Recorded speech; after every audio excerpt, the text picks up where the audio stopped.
Most bankers aren't ready to help you until after their third cup of coffee. But with Central National Bank's after-hours service, you don't have to wait for the bank lobby to open to get help. You can contact us from 6 to 8:30 in the morning or from 5 to 10 in the evening, and we'll connect you to a real, live, local person who can answer questions and fix problems 7 days a week. Bank different. Bank Central. Central National Bank. Member FDIC. You ready? Showtime. On May 3rd, summer starts with The Fall Guy. Let's do it later. Let's drink a spicy margarita. Make some bad decisions. Yes! Audiences are falling in love with the most entertaining film of the year. Fall Guy. Fall Guy? Fall guy. That's what the poster said. See Ryan Gosling and Emily Blunt in the movie critics say exists to make you happy. Trying to make it out? Nope. Because I don't either. It's not what I'm into right now. What are you into? Talking. Yeah. The Fall Guy. Only in theaters May 3rd. Rated PG-13.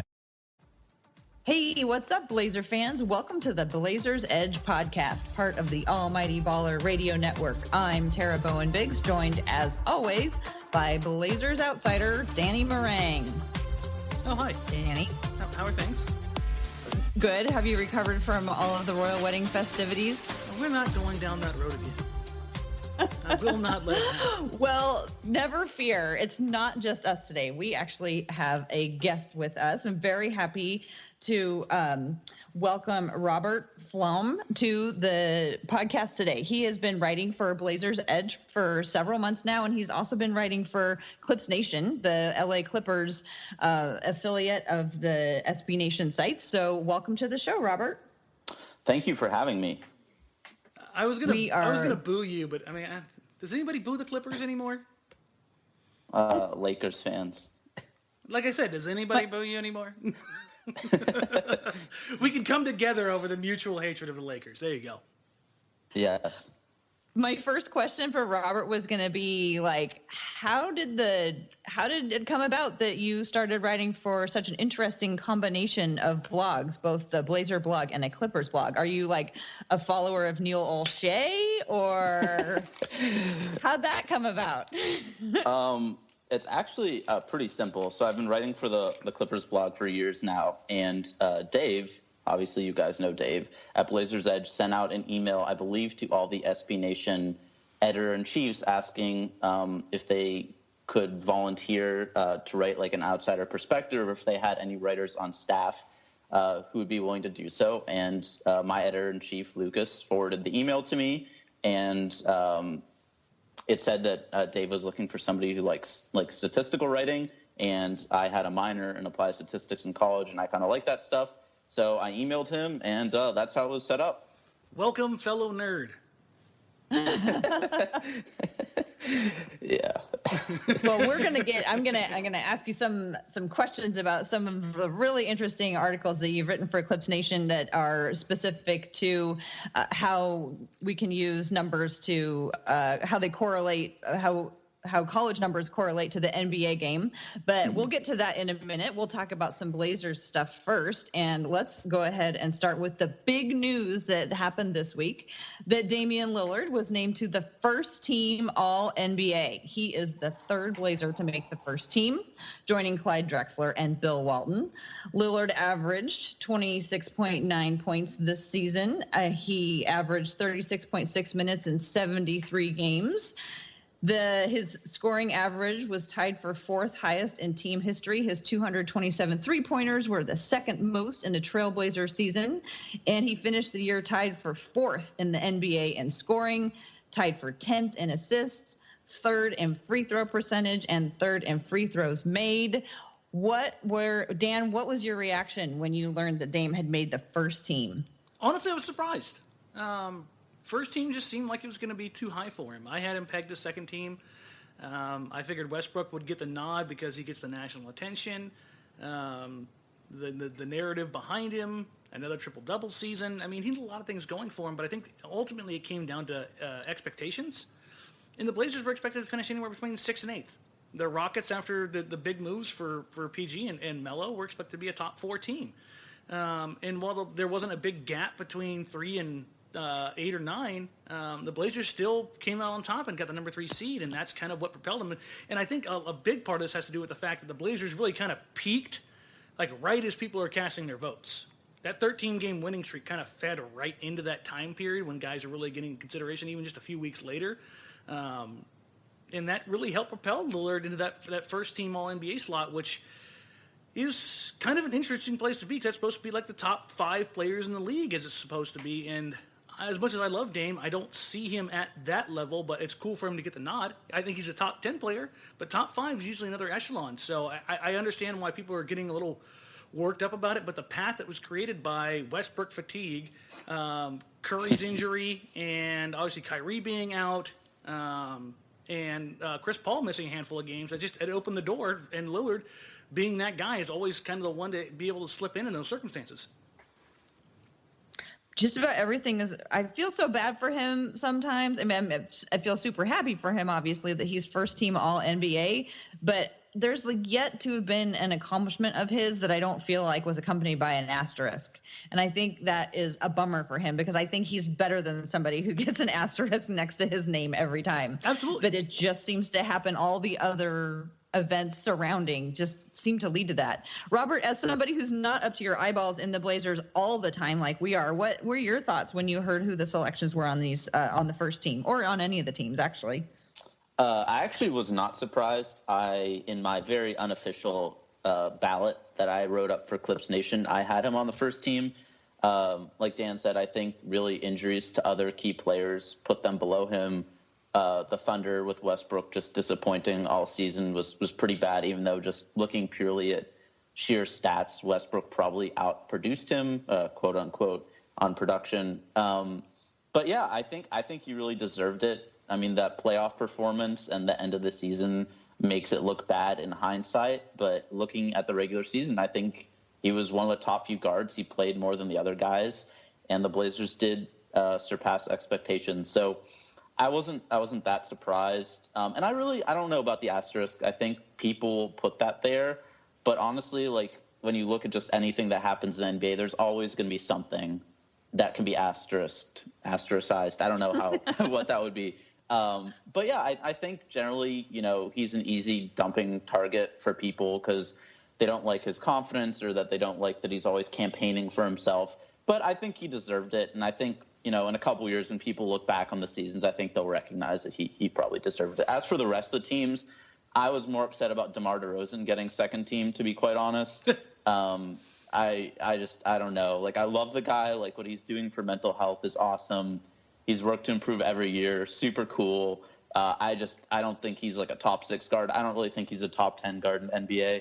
So, I mean, him making it and Chris Paul not making it, that was rough to see for me. But Dame, I give him props. He had an amazing year. I think he deserved first team. I wanted to throw this little nugget on there because this is something I brought up on the bridge the other day. 33 players in the three-point era have averaged 26 points, 6 rebounds, 4 assists or more, right? Or it can be 6 assists, 4 rebounds. Of those 33, only 8 of them have not made first-team All-NBA. And of those 8, 4 of them played 60 games or less. And the other one is James Harden in 15-16, who didn't make the All-NBA team at all, despite leading the league in scoring and playing all 82 games. But basically, the point I wanted to put here is that if you put up that stat line alone almost guarantees you a first-team All-NBA slot. So the kind of production, like we're talking about Westbrook's production, what Lillard did is rare air. So it's not surprising in the sense that his production line got him there. I think it's because, number one, it's Portland, and number two, because of all the injuries up and down the league this year that propelled him more than, those opportunities.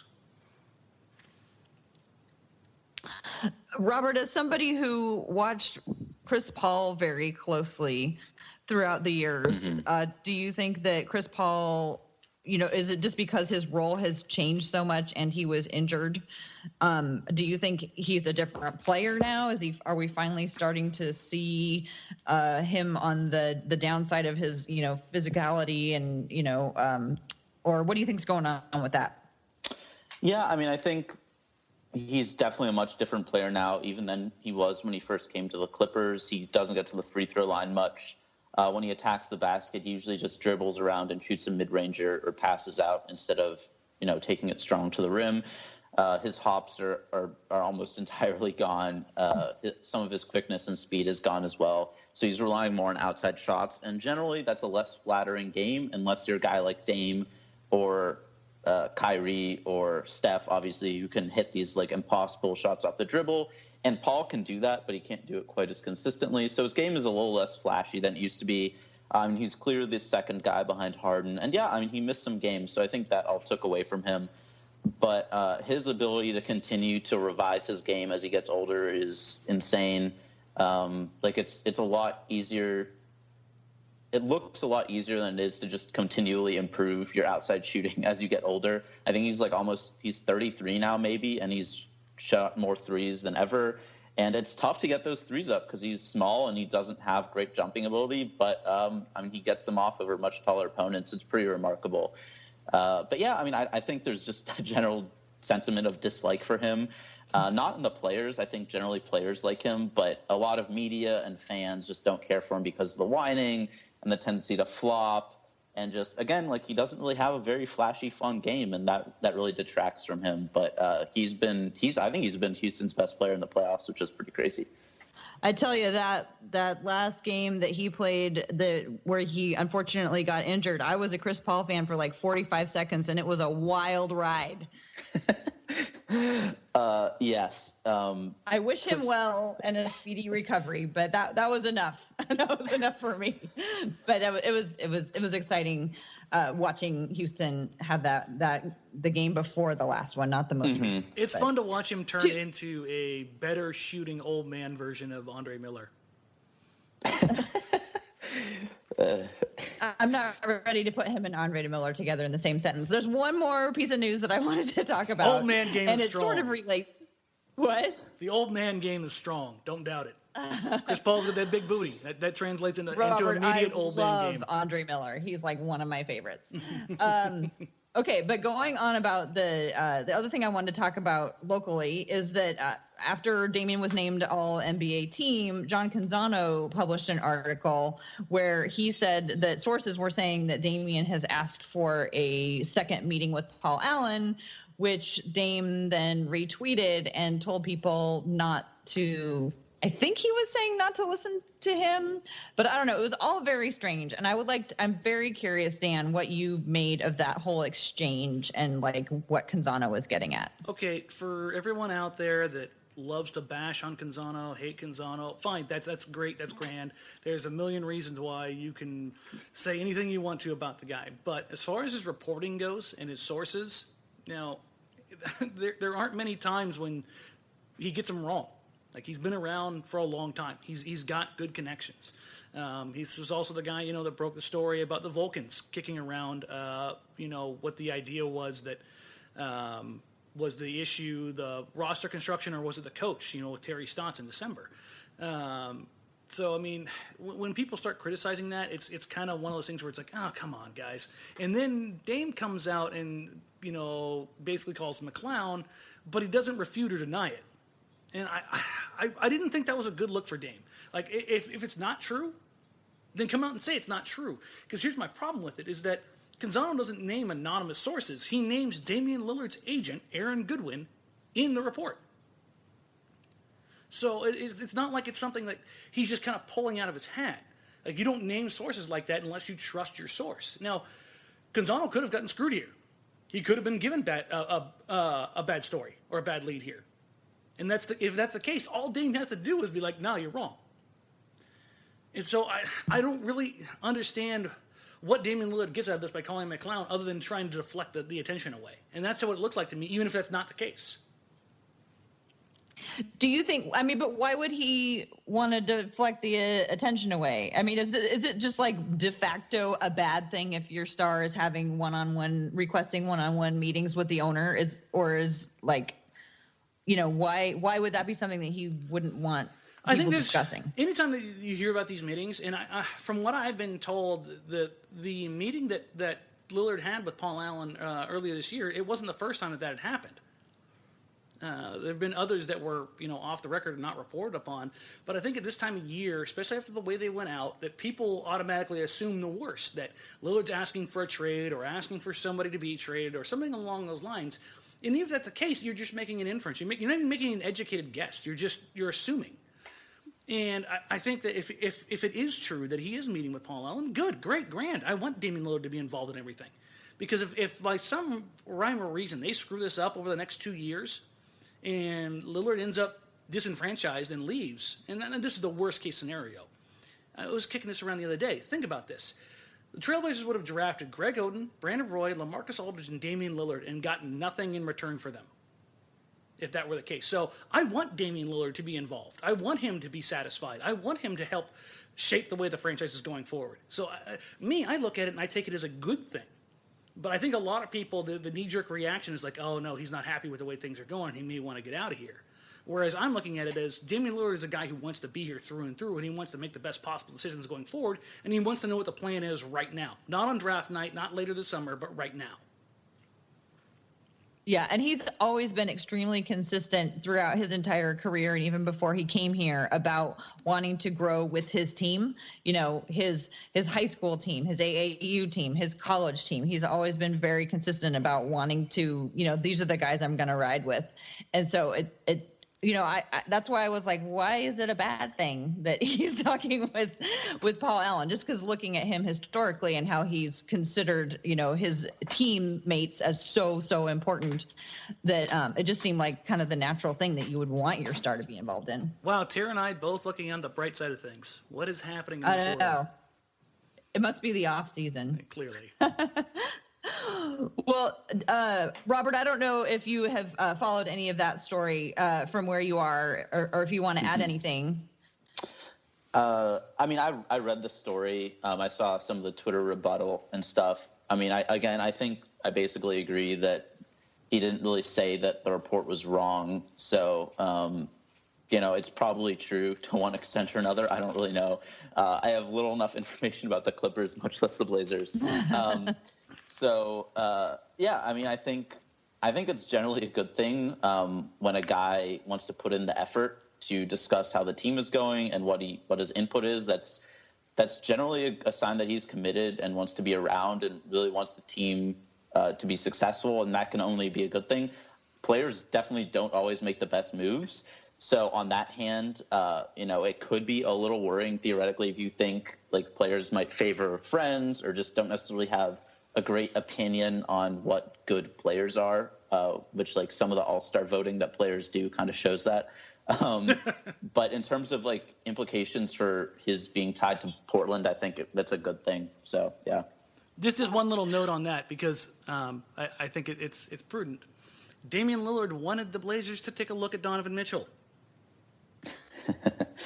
Just going to throw that one out there into the ethos for everybody who else forgets that.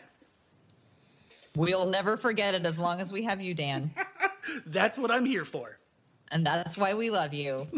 Well, we are going to keep talking about Damian Lillard, but in a little bit different fashion. Robert, you recently wrote a piece for Blazers Edge where you ran through which Blazer you thought would be most important to the future of the franchise after Damian Lillard. So Damian Lillard, number one, and then after Damian, who would be the most important? And after reading the whole thing, your conclusion was for right now, it's Collins, if I read that right. I'm wondering if you could talk a little bit about that article and what you said, and then I would love to hear what Dan thinks. I think in terms of, I kind of was approaching it, it was kind of hard to reconcile a bunch of the different ways I was thinking about it. It was just like, which player is kind of the most important to retain going forward? So not necessarily for next season, who's the next best player or who's the next most important in terms of the Blazers being good in the near future, but just in terms of who I think they should probably keep outside of Damian Lillard on the team for the next, 2+ years. I thought it would be him.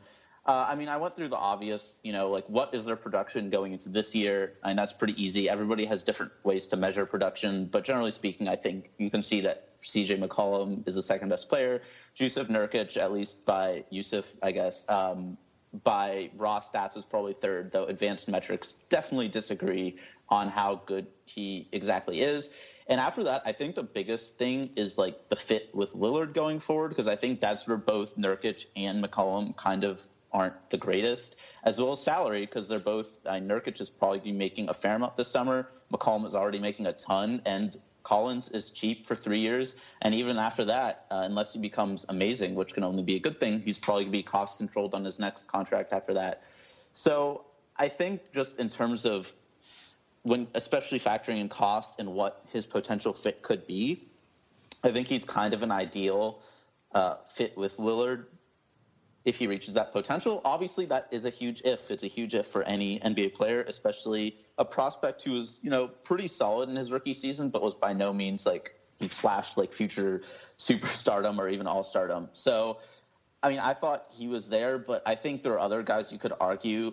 Again, I'm going to focus mostly on like fit and salary. I think Ed Davis was really important to the Blazers this year, and I feel like he's also going to be pretty cheap again this summer. And I think Al-Farouq Aminu was really, really good this season, especially on defense, and his ability to hit threes and switch on to players defensively, very valuable in today's NBA. The only hesitancy with him is he's going to be a free agent next summer, and he's unrestricted. He might want to leave. He might want a pretty big contract.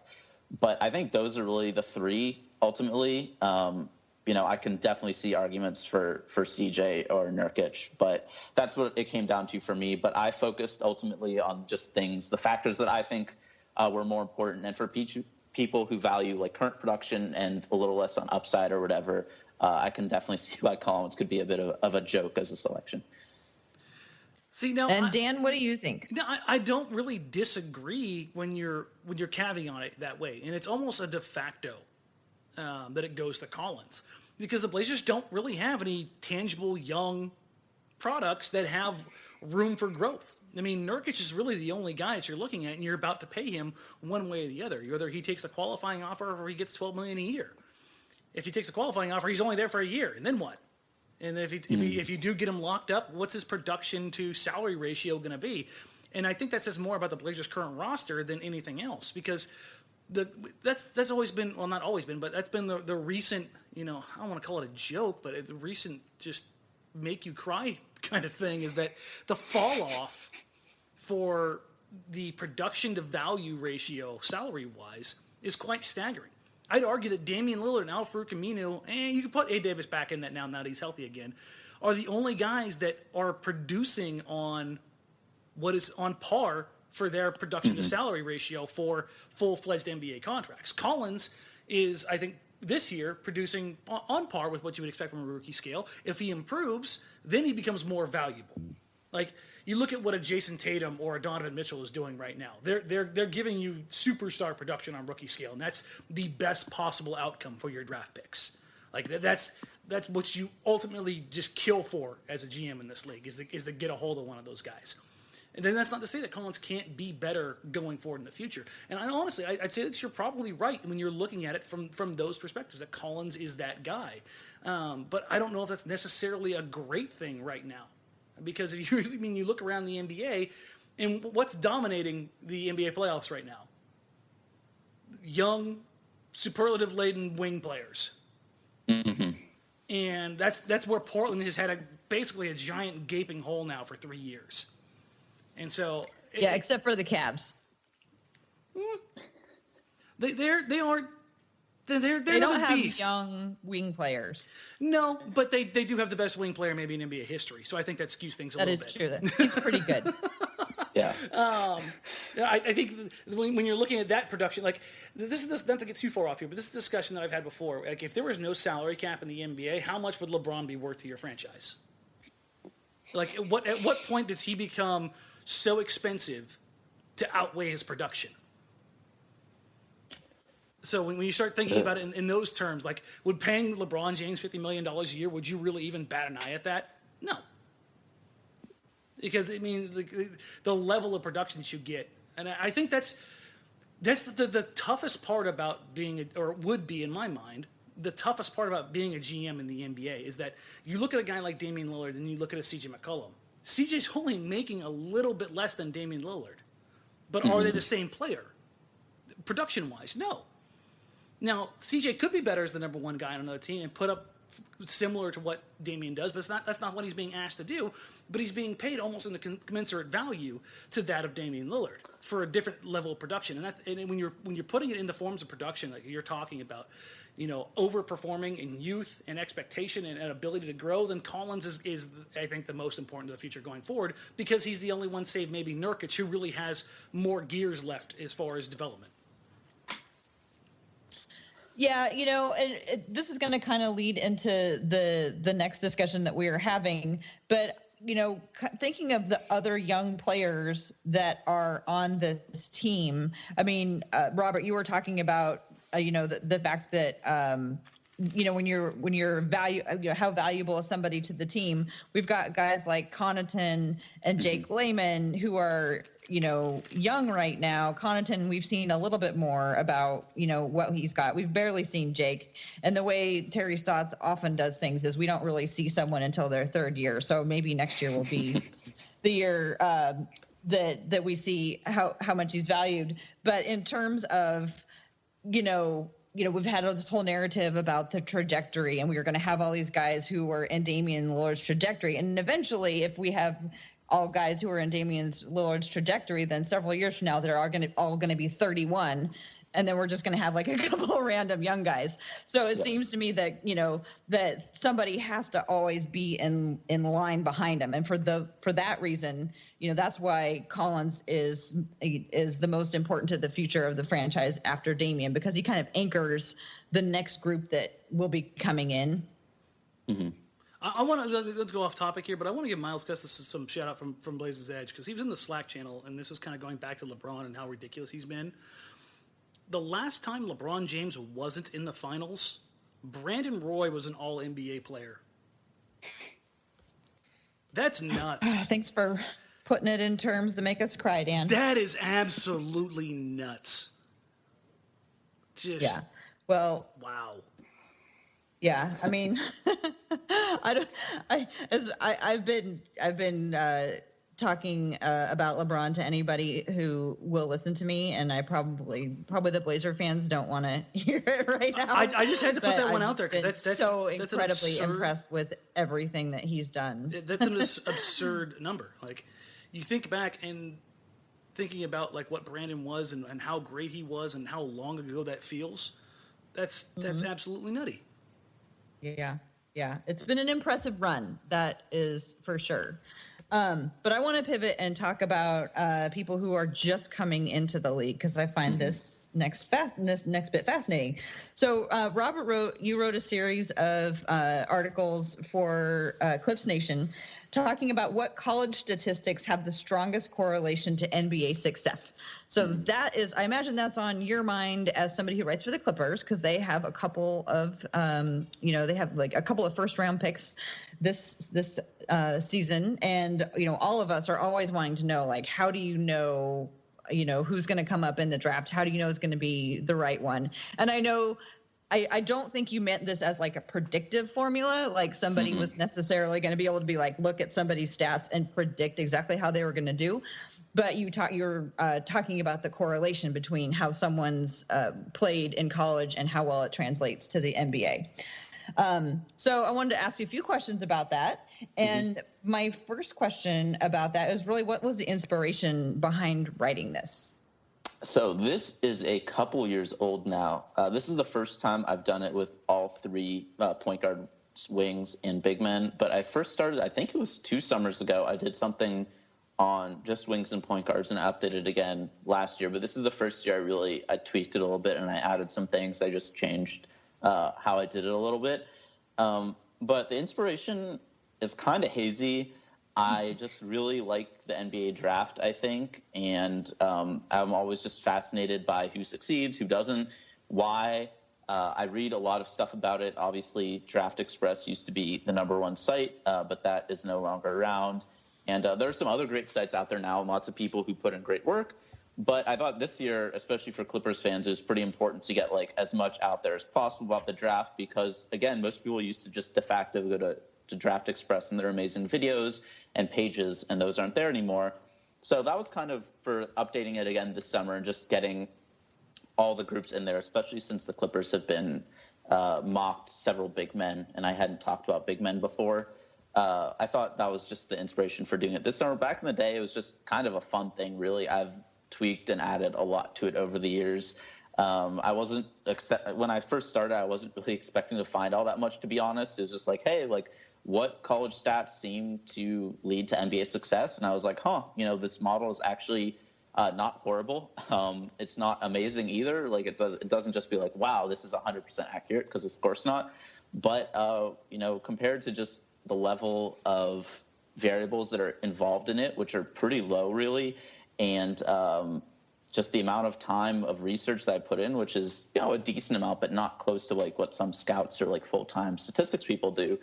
I think it's pretty good and it's pretty accurate. And I've made some pretty good calls the past 2 years based on it. I've made some horrible ones too. I'm not going to lie.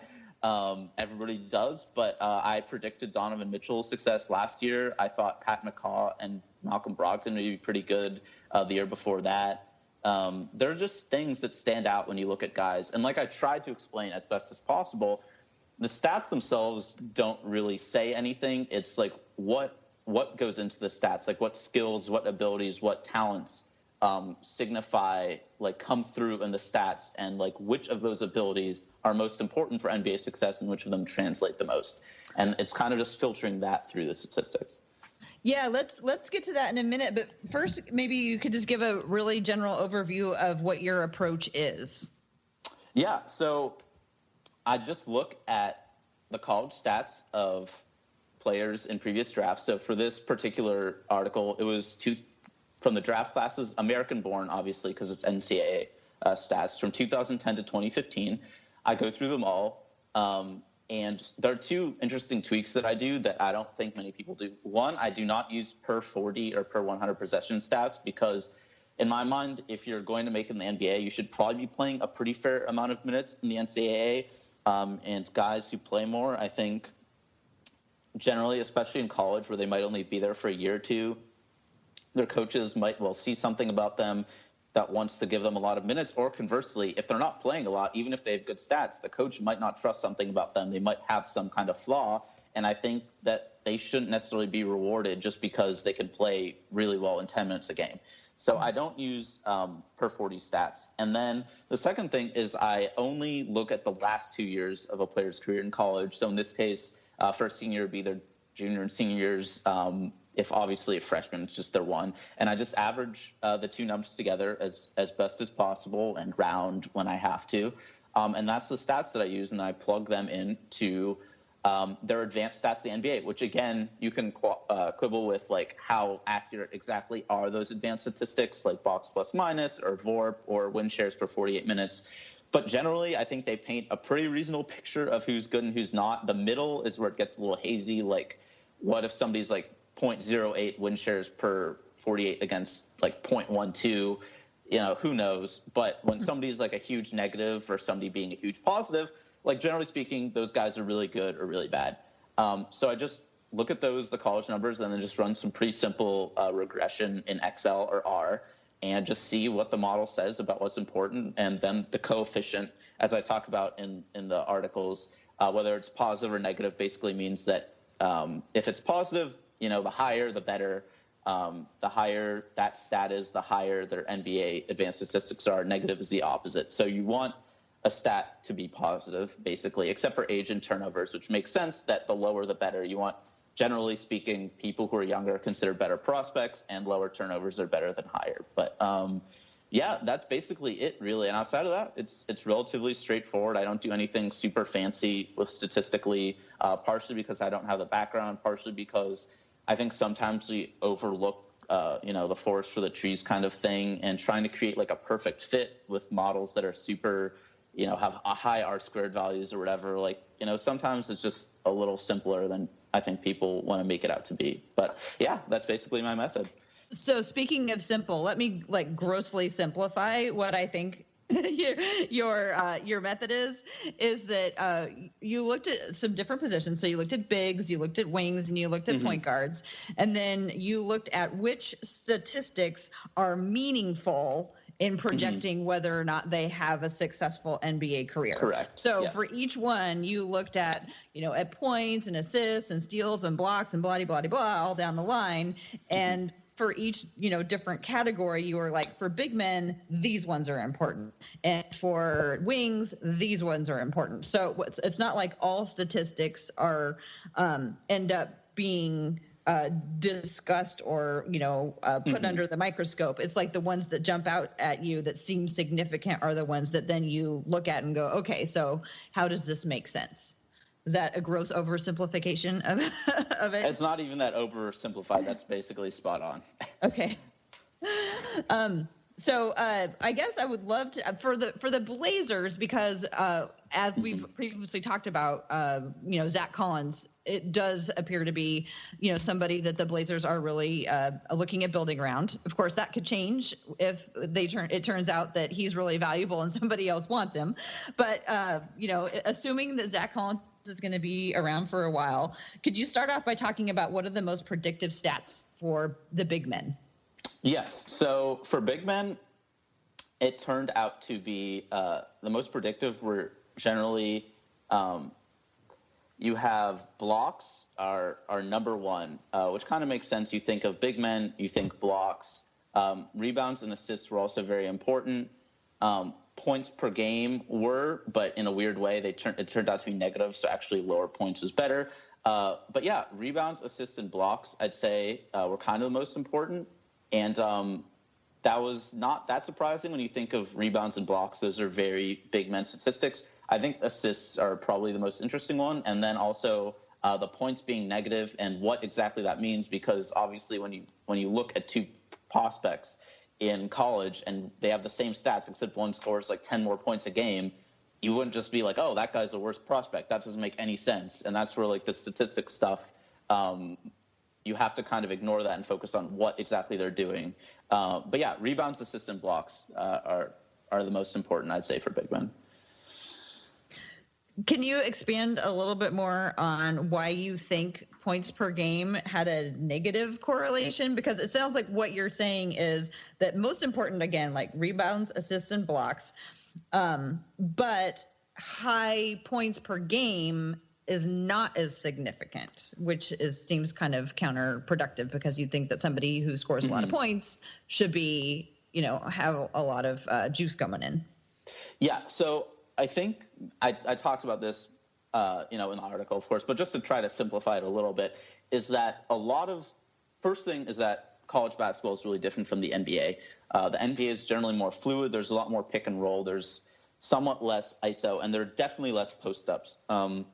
When post-ups happen in the NBA, a lot of the time it's on mismatches, as we've seen in the playoffs over and over again. When defenses switch now and you get a big man on a small man or a big wing on a little guard, you can throw the ball to them and they have an advantage in the post and they can pass out. In college, it's a lot more just sheer bully ball. Like you give the ball to your big man who's just bigger than the other guy. They back them down and they use a little hook shot, or they're able to turn around and dunk or something. And that kind of play just isn't that important in the NBA and doesn't really work in the NBA unless you have a lot of skill and a lot of fluidity. And I think that's part of why a lot of guys big men who score a lot in college do so through ways that just aren't that significant in the NBA. So it's not necessarily that scoring is bad. It's that the ways they score is not that great. Like if you have a big man in college who scores 16 points per game, which is a fair amount for college, but he does so off ways that seem to correlate really well to the NBA. Like he's getting putbacks, he's finishing lobs off pick and roll, he's running in transition. That's really good, because those things should be able to translate. If it's just some big 7-foot guy who has very simple post moves, but is just bigger and stronger and then possibly older, which is the thing in college, a 22-year-old and 18-year-old physically very different, that's not necessarily so useful. And I think that's part of, like, look at Jahlil Okafor, for example, who he scored a lot in college, but he did so, again, through just getting the ball in the post. He was big. He had a nice array of post moves, but they just don't do that much in the NBA. Defenders are better. It's just not very efficient, and he couldn't pass out of them, which is why, again, assists are important in that sense as well. But, yeah. How dare you sully the name of Ja? Yeah, I still thought he would be better than he was, though. Again, I was a little wrong. I thought he'd be a very useful like bench big man. So yeah, what do I know? I was curious about when you. Oh no, go ahead, Dara. Oh, I was just going to say, I was curious when you go back 5 years, I was thinking about that as I was reading your methodology, because things are really changing so much about the way the game is played. It's like you don't want to go back too far. Like, even though you'd have more data, you don't really want to go back too far because the game was different. Right. That's why I only went to 2010. And honestly, even that might be way too far, because that's where I think the 3-pointers might be a little bit buggy, because big men in 2010 did not take threes in college generally. There were some, but not many. So a lot of the guys who took them were kind of fringe prospects who didn't have many other skills, and that could throw off that number. It's possible if I just isolated it down to more recent years, 3-pointers would be bigger and more positive. But that is something that's a little wonky, and that's why like every year basically I post new articles, because every year it changes a little, and it's not even because the methodology is wrong, though it might be, obviously. It's just because stuff is always changing, and guys who would have been successful 5 years ago or 10 years ago aren't anymore. And you can see that even in a guy like Blake Griffin, who was a great player, in his prime a few years ago, but would have been like a dominant superstar, like all NBA first team, like every single year if he'd come into the NBA like 10 years earlier. But the league adjusted, and he's just not quite as valuable now as he would have been. So yeah, you always have to check, and that's why I don't generally put a lot of stock in a lot of predictive models, because it's impossible to predict this stuff. Like even in 2 or 3 years, teams are taking like twice as many 3-pointers as they were in the NBA. So it's really tough to tell. The draft is just unpredictable, even for methods and predictions, and with all these advanced algorithms, like people, even the smartest people with the best stuff whiff on prospects like all the time. The thing is that there are a few things that you can count on from the big position, no matter what era it's in, and it goes all the way back. And that's the big one. Obviously, is rebounding. I mean, that's where you get a guy like Karl Malone, who at Louisiana Tech was one of the best rebounders in the country, and that translated immediately. You look at a guy like Paul Millsap, who went to the same school.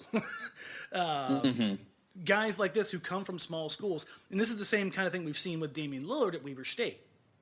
And we'll get to the guards here in a little bit, but there are a few things from smaller schools that translate based on production.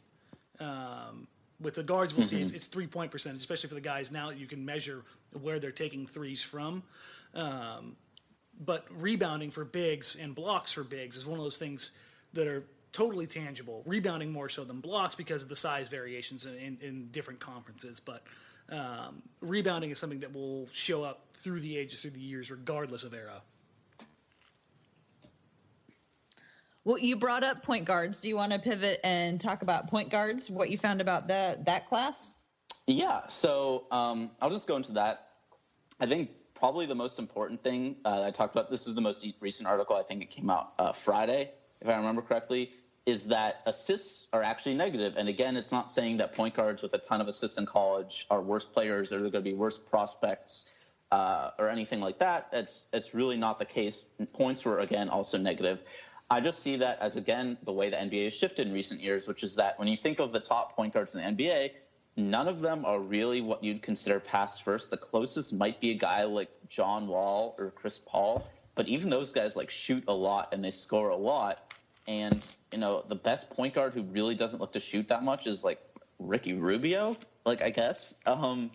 Maybe like playoff Rajon Rondo. It's which just is a not different player. NBA. Yeah, like it's just not a thing in the NBA anymore. And then you look at college, and what I tried to explain with the assists is, again, like stuff like vision and passing ability carries through from the NBA or not.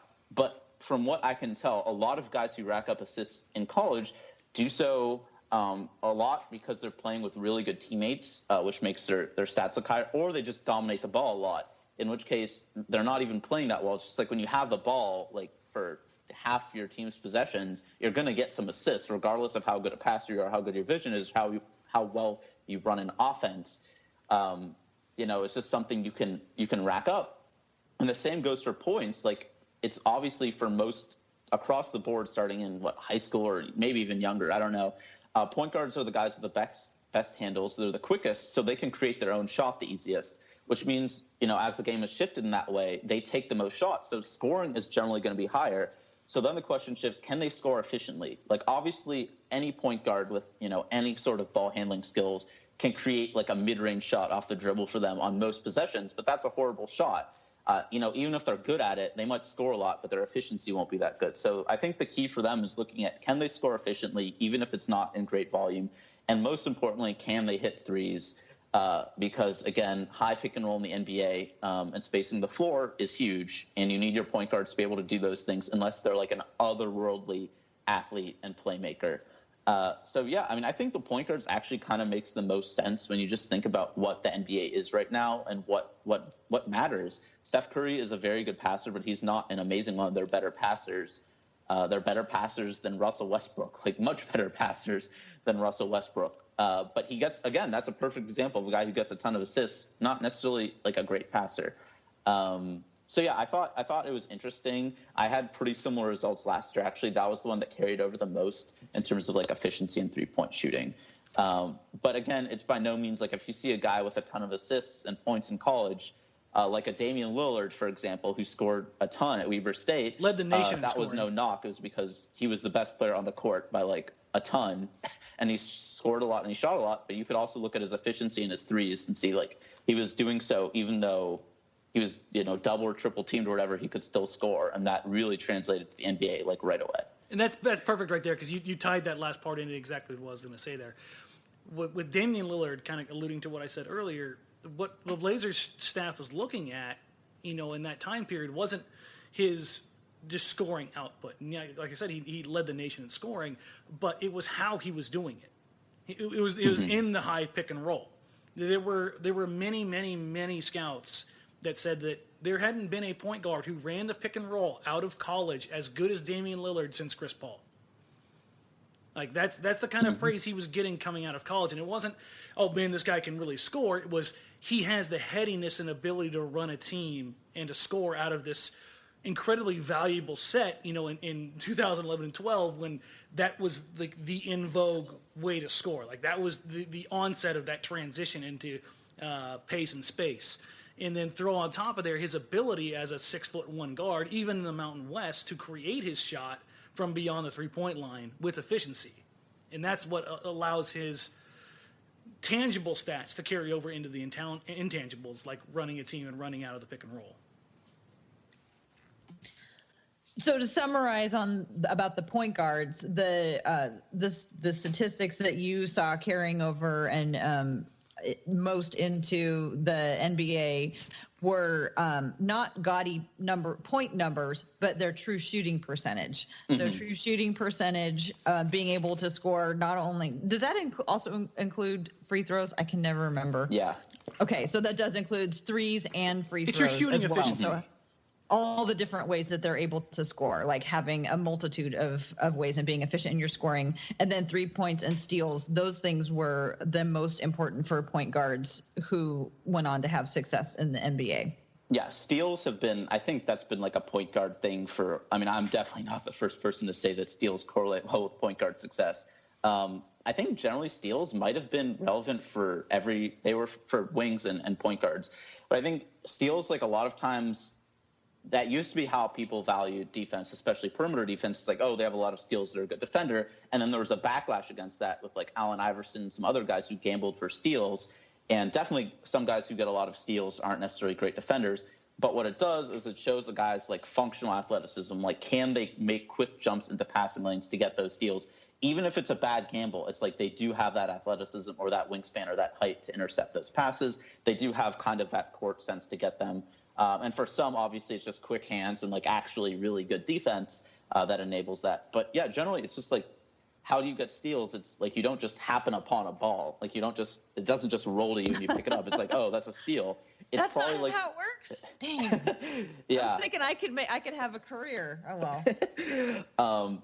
Yeah. So like, it's definitely super important for a guy, especially who's kind of at the head of the attack. Like, when they're reading the opposing point guard, whoever's running the offense, like, can they read where that pass is going? Can they make jumps into those lanes to get steals? Especially in college where, like, NBA-level athletes should really stick out and like should be able to snag like college basketball just makes me sob sometimes for how bad it is.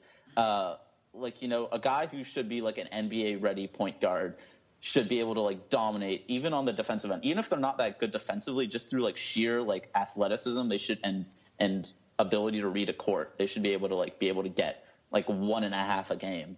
And generally some of the really good ones will have more than that. But yeah, steal is super important. And just to tack onto the steals part of it here, there's an ongoing discussion in the NBA, like what's a steal worth? It's very much reminiscent of Moneyball.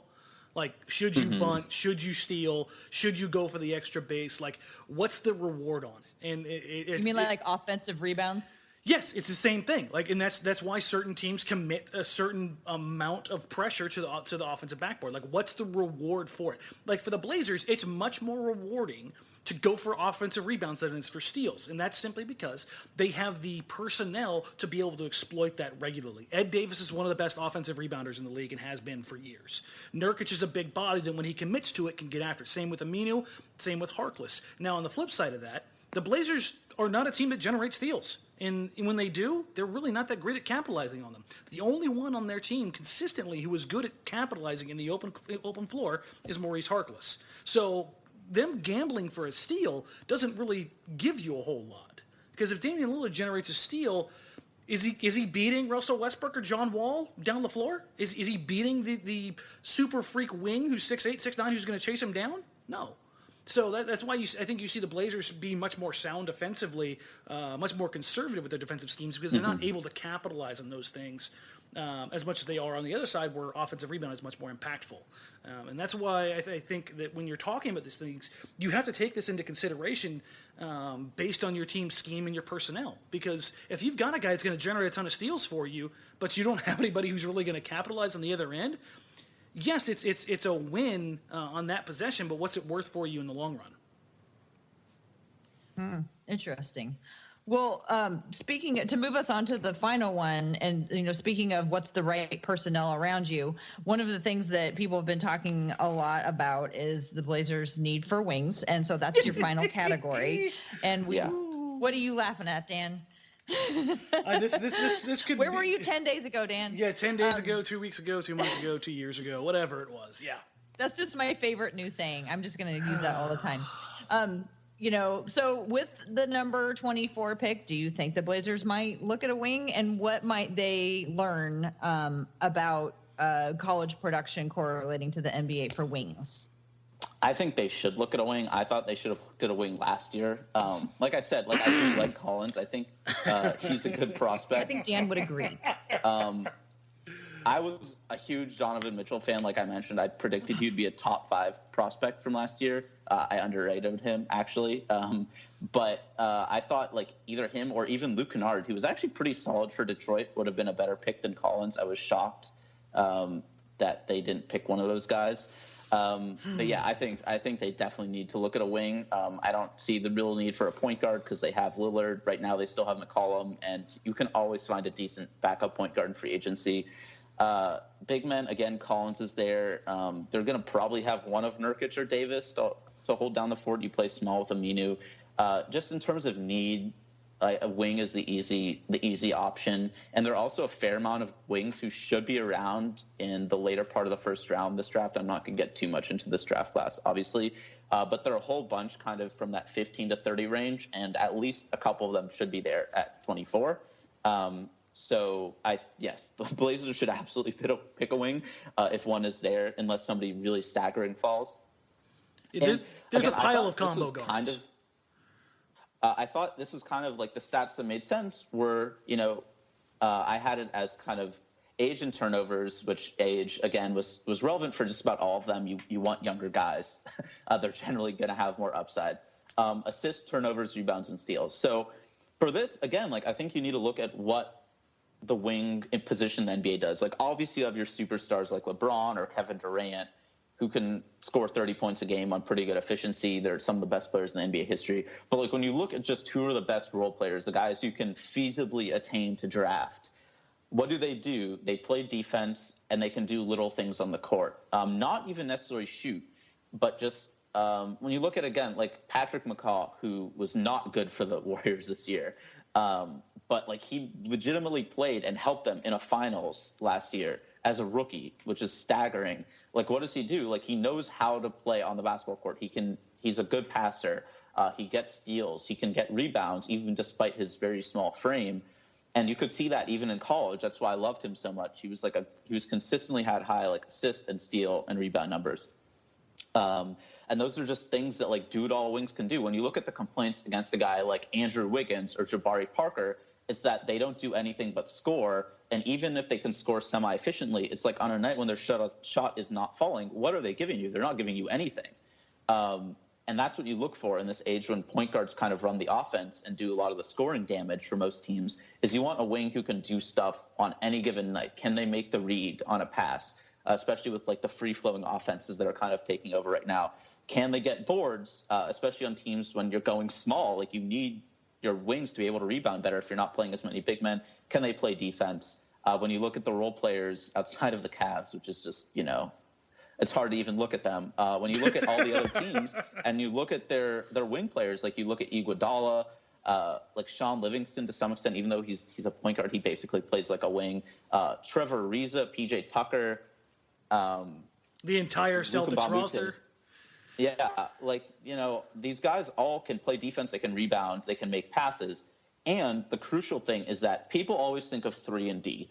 But when you look at a lot of those guys, they could not shoot at all in college. PJ Tucker took like 3 threes throughout his college career, like total. And now he's like a 38% shooter on decent percentages. Same with Ariza, who's really bad. Aminu. Mbamute could not shoot at all. Aminu, perfect example of a guy who's like, yeah, he's not Klay Thompson, but like he can hit NBA threes even when they're kind of contested. And that's really valuable. And it's something that, like, to some extent, like, top line shooting ability is probably somewhat natural, but like being able to just work your way up to an average 3-point shooter, that is very doable, especially for wings who have a height to shoot over guys. Again, the difference versus point guards who you need to be able to have the handles to get your shot off and stuff. But yeah, like, that's why I didn't think 3-pointers were all that important. It's just like guys can, in the end, most of them can teach themselves how to shoot threes, but you can't teach yourself really how, like, vision and just ability to read the game on either end is kind of just like you have it or you don't. And unless, of course, that's you're like what Brewer. I think assists, rebounds, and steals show. And you break your arm in such a way that you can no longer shoot. Then you're allowed to not be able to shoot. But so Marcus Smart has no excuse. I mean, yeah, some guys just, it never happens. Like Marcus Smart, that's probably never going to be able to shoot threes. Like Michael Kidd-Gilchrist, like, I don't know how on earth he shoots, like how he ended up shooting like that. Some guys, it's just never in the cards, but it's a skill that can be learned, and stuff like just feel for the game, like just basketball IQ, this is a simple way to put it. Like, guys can get better at that as they play more and as they get more exposure to like schemes and opposing players. But to some extent, like, you're a smart basketball player or you're not. Well, I thought all of these were really enlightening because they showed that it's not always the obvious statistics that point to what teams choose, you know what I mean? Mm-hmm. So like, because they're probably running, analyses similar to this as well, if they haven't, contacted you to try to get yours, right? We'll pull them for you. But they're, as fans, we might might just look at the raw statistics and assume that if we are getting a wing, we want a wing that, is really good at 3-point shooting. But this is a way to just pause and be like, there's more to the story sometimes than just what the raw statistics say, which I think we all know. But I thought this was a really enlightening way of looking at it with the draft coming up. Dan, you got any more questions on these? I would recommend everybody, if they haven't read them, maybe we can link to them in the show notes so people want to go and read them themselves.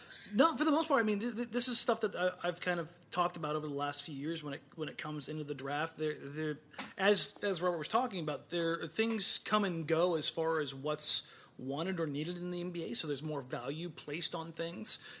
If you're a statistical outlier on the good side of something, and I'm talking like the staggering numbers, like a Mo Bamba, like his block rate is just it makes you giggle if you understand like what he does.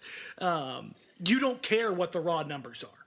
You just don't, because you look at it and you go, okay, this guy's affecting how many shots with his 7'10" wingspan, which I know you love, Tara. I know you love wingspan.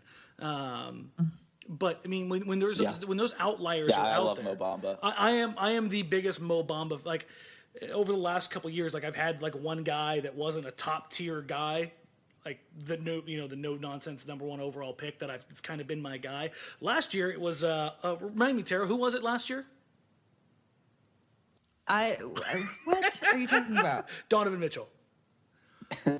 Donovan Mitchell. I thought you were tricking me, and I was going to say OG Anunoby or somebody. OG was number 2 on my board. So okay. Donovan Mitchell was just too obvious. Yeah, Donovan Mitchell was my guy. Jonathan Isaac was the other one. And this year it's Bamba. But I wanted to have you run these numbers yet for this draft class? Yes, actually. Who rates well as far as where Portland could potentially be picking at 24? So basically anywhere in the 20 to 30 range.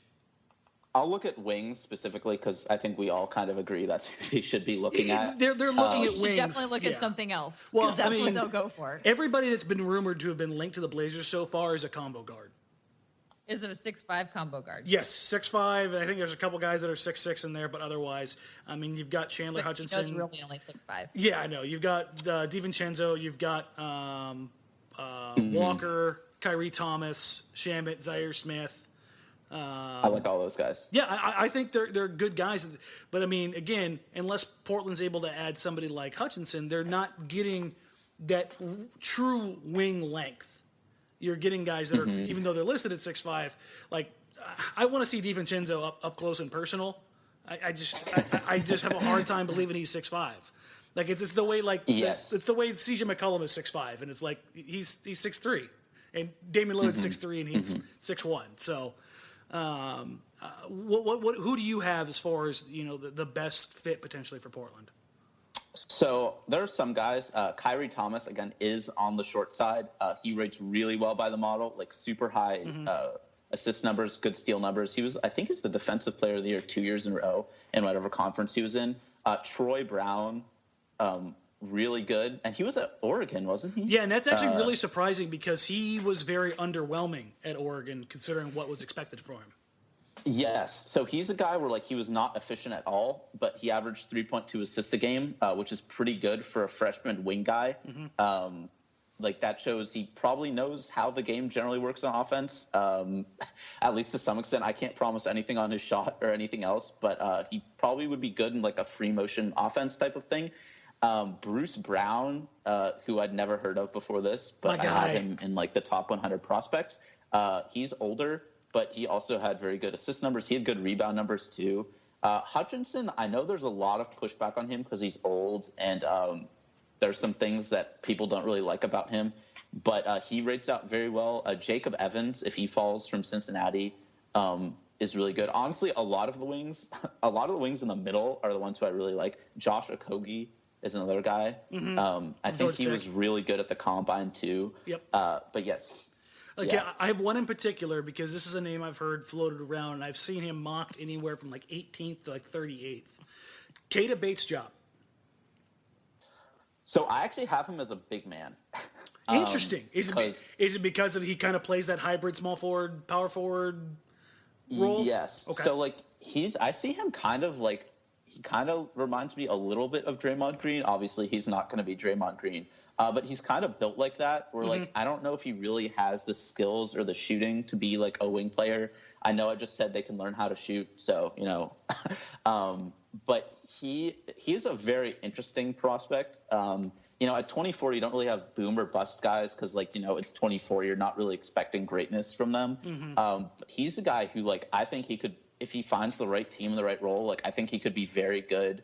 But, like, if he ends up on the wrong team and they, like, ask him to do something that he's not supposed to do or he tries, like, he could also be out of the league in 2 years because he's kind of undersized. I think he's going to be a stretch four in the NBA. And I count stretch fours as big men, actually not as wings. So he's interesting. He would not be my favorite for the Blazers to draft. I'd like them to draft more of a pure wing guy, like kind of one of those long, more athletic guys. But he's not a bad pick. There's some guys who are around there who I like. Hamidou Diallo rates out horribly. Jalen Hudson, also not great. But honestly, like I said, like there are a lot of really good wings in this draft.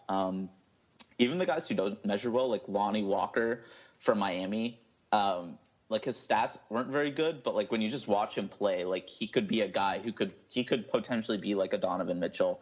He could also be like a worse Dion Waiters. So I'm leaning towards Dion Waiters, even though I love Walker. He has like 2005 Gunner written all over him. Yes. If the right, like again, Stotts could actually be like that system where it's like outside of Lillard and McCollum, there's not that much dribbling. Like you pass and you move and you try to get open shots. He could actually be a good fit there, like because he actually can pass when he wants to. But if he gets drafted to the wrong team and they just tell him to start shooting from his rookie year, like it's over.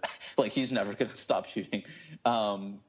So like I think that's basically, it's kind of a cop out, but for like anybody outside the top, 10, except for rare like Donovan Mitchell exceptions, like where you land is huge. There are guys who bust out every year who I think if they'd gone like to a different team probably would have been good. I think Collins was like a very good fit for the Blazers and Stott's system and the guys who the Blazers already had. I don't know if he would have shown as much on another team or even gotten minutes on another team. But yeah, I mean, I think there's a lot of good guys. I think they'll be able to draft at least a rotation player there, which at this point, like a cheap rotation player on the wing would be really nice for the Blazers. That's worth its weight in gold for Portland. I mean, to be honest, that's kind of where they're sitting at, and which kind of has me scratching my head because, as I was saying, the guys that have mocked between 15 and 30, there's hardly a true quote unquote wing in that group, save maybe Hutchinson and Brown. I mean, everybody else for the most part is 6'3" to 6'5". Yeah. It's tough because you don't want to end up drafting like another guy who ends up being too small. And then it's like the same thing that they've run into with Dame and CJ where they're too small to guard some teams and, they got exploited on, and then it's the same thing. I'm definitely with you there. It's going to be a really interesting draft, I think. You hear that, Tara? He's with me. Well, you're just so charismatic, Dan. We just all want to jump on board. Well, I want to try and end this on a high note. Good luck. We were doing good for a little while, and then we all just decided that all they have are in the Blazers range are 6'3" to 6'5" shooting guards. But that's fine. Because there's going to be a diamond in the rough, I'm sure. And like I say, every time we talk about, predicting what's going to happen, I say to from your mouth to Neil Olshay's ears. We'll just hope that he's listening. We're running out of time. I had one quick question about the Clippers. You guys think I have time to ask? Throw it in there. All righty. So the Clippers really have changed a lot over the last year. They've sent a lot of folks away. They've got a couple of picks, and there's always talk about DeAndre Jordan. Robert, what do you think the Clippers are going to do? And do you think there are any mutually beneficial deals that the Clippers and the Blazers might talk about or revisit? That is tough. Right now, it's kind of out of their control because he has a player option, whether he opts in or out. So it's all about DeAndre. They're talking like a potential like long-term extension, like he opts out and they re-sign him to like a 3-year deal for less money, but that keeps him through like the end of his prime, something like that. I don't know why he would really opt out unless he got like a nice long contract to get him through into his 30s because like his option for next year is like over $23 million, I think, and like he is not getting anywhere near that this summer on a per year basis. As for the Blazers, I mean, DJ is kind of who I think would be an ideal center for the Blazers in that he doesn't need the ball, which is why I don't really like Nurkic for them. Like he doesn't need the ball, he plays defense, he grabs an endless amount of rebounds. Even on nights when he doesn't really show up, he gets 10 rebounds. He just does always. But to make the salaries work, the easiest would be like a CJ for DJ thing, but I don't really think the Clippers want to do that. I don't know if the Blazers would want to give CJ up for like an even older player who's like not as good, but just as a better fit. I don't think that really happened. outside of that, like contract-wise, it would have to be something like Harkless and Aminu and something else. And then that, again, plays into, like, you need wings in today's NBA. So I don't know if a deal is there between the two teams. I think, like, another deal that could happen is, like, if the Blazers want to trade up, the Clippers do have 2 picks. And if they want to trade down from 12 or 13 to 24 in exchange for taking on some salary or for, any other asset that the Blazers might throw in, that is a possibility. Because I could see the Blazers, I don't know if there have been any rumors about it, but I could see them wanting to trade up. And the Clippers are very flexible about where those 2 draft picks go. Yeah, the Blazers have kicked around, or at least Neil O'Shea has kicked around the idea that the draft pick itself is in play. So, and I think that's a good thing because the difference between picking at 24 and 12 is obviously drastic. I want to say the gold of this draft, especially when you're talking about the wing position, it's right in that region. If you're looking for somebody who has potentially more upside, that's where you see a guy like a Bridges or a Knox or either of the Bridges, to be fair. And then after that, it's that next tier. Really, 12, 13 is kind of where the demarcation line of supposed goodness falls off. Yeah, I mean, I think that's generally accurate. I think the Clippers are in a really good position. I don't really want them to trade down, to be honest. I don't really want them to trade up. I think they're in like a very perfect spot to get 2 very good prospects. But I don't know what the Blazers would necessarily throw in. Maybe they like some guy enough that they throw in a future first along with the 24 to move up. If the right guy falls to them at 12 or 13. You never know, because a lot of stuff happens on the day of the draft. Like if the Clippers guys don't fall to them, but a Blazers guy they really like is still there at 12 or 13, the Clippers might be willing to trade down. So you never know. It could happen. Well, I think that's about all the time we have for tonight. So, Robert, do you want to tell folks where they can find your work? I'm at Clips Nation. It's the Clippers SB Nation blog. You can also probably have hopefully read at least some of my stuff on Blazers Edge. I think some of them did pretty well in terms of like comments and views and stuff. I don't really keep a close eye on that, but hopefully you've read some of that stuff. I think it's generally, it's okay. It's not Zach Lowe, but it'll do. And then on Twitter, if you want to find any of my not very good social media thoughts, I'm at Rich Homie Flom. I know it's like an old dated rap reference at this point. But if you honestly just search Robert Flom Clippers, which I don't know why you would, but if you want to, I will pop up. So yeah, that's how you find me. Well, I learned a lot. This has been the math episode of the Blazers Edge podcast. This is just the intro too, Tara. This is just the intro. What? This is just the intro to NBA Nerd 101. Yeah, well, you think I haven't been paying attention. I've actually been absorbing a lot of this. I think I equip myself pretty well if I get sucked into one of these conversations. I'll just talk.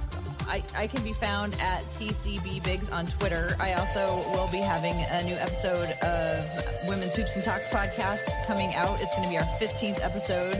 And so we're going to talk about 15 things that we liked about the season this summer. It should be, or this year. It should be pretty fun, and it will be out later this week. And you can follow the Hoops and Talks podcast at Hoops and Talks on Twitter. And that about does it for me. Dan, you want to take us out of here? Yep, not a problem. As always, you can find me on Twitter at Damian Marang or on Blazers Outsiders through the summer on Tuesdays and Thursday nights, 7 p.m. on NBC Sports Northwest. We've got the cool stuff coming up over the next couple of weeks. I'm still putting everything in the works to hit the summer league, so look for some content down there. Other than that, yeah, I think we're kind of wrapping it up here as we kind of gear up for the draft. It's only a few weeks away. Yay! I can't even take it. It'll be here before we know it. Yes, thankfully. For Tara, for Robert, I'm Danny. We'll catch you guys next time.